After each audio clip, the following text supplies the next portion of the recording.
నెల్లూరు పట్టణంలోని 3వ డివిజన్లో జాఫర్ సాహెబ్ కాలవ గట్టుపై లబ్ధిదారులకు పెన్షన్ పంపిణీ చేసిన మంత్రి నారాయణకు మంగళహారతులతో స్వాగతం పలికిన మహిళలు.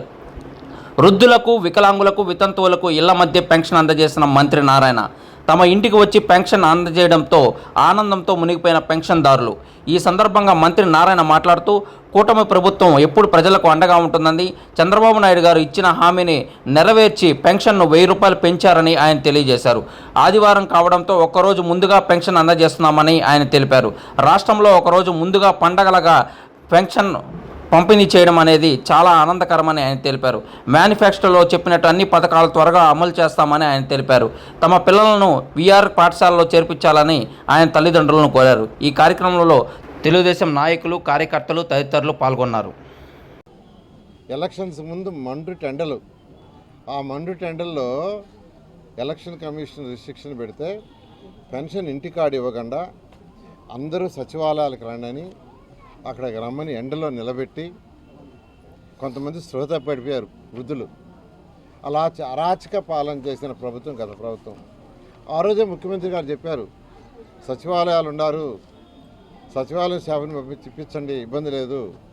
చెప్పిన ఇన్లా మా ముఖ్యమంత్రి ఆ రోజు చెప్పిన ఇన్లా గత ప్రభుత్వం మా మీద అబండాలు వేయాలని వాళ్ళని యాక్చువల్గా సచివాలయకి పిలిపించి ఆ ఎండలో మండు టెండలో ఆ రోజు ముఖ్యమంత్రి గారు చెప్పారు, ప్రభుత్వం రాగానే ఫస్ట్ 4000 పెన్షన్ చేస్తాను, చేయటమే కాదు 3 నెలలు అరియర్స్ కూడా ఇస్తానన్నారు.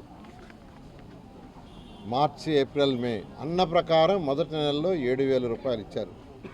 అంతేకాదు అధికారులకు ఇచ్చిన ఆదేశం ఏంటంటే ప్రతి నెల 1వ తేదీ మార్నింగే మొదలుపెట్టాలి. ఒకవేళ 1వ తేదీ ఆదివారం కానీ ఏదైనా పండుగ వస్తే ముందు రోజు ఇవ్వండి. ఈ నెల 1వ తేదీ నెక్స్ట్ మంత్లో 1వ తేదీ ఆదివారం వచ్చింది. అందుకనే ముఖ్యమంత్రి గారు ఈరోజు ఇవ్వమని చెప్పారు. రాష్ట్రం మొత్తం పండుగ వాతావరణంలో ఈరోజు ఈ యొక్క పెన్షన్స్ ఉదయం 6 గంటల నుంచి అటు అధికారులు, ప్రజాప్రతినిధులు అందరూ కలిసి ఇస్తున్నారు. నిజంగా రాష్ట్రం ఖజానా ఉండి ఇవ్వటంలా ఖజానా ఖాళీ చేశాడు గత ముఖ్యమంత్రి. 10 లక్షల కోట్లు అప్పు చేసిపోయాడు. ఆ అప్పును కట్టాల్సింది ఏంటంటే వచ్చిన ప్రభుత్వం ఎన్డీఏ ప్రభుత్వం. ఎన్డీఏ ప్రభుత్వం అంటే ఎవరు? మళ్ళా ప్రజలు కట్టే ట్యాక్సులతోనే దాన్ని తీర్చాలా, మళ్ళీ పెన్షన్స్ ఇవ్వాలా, అనేక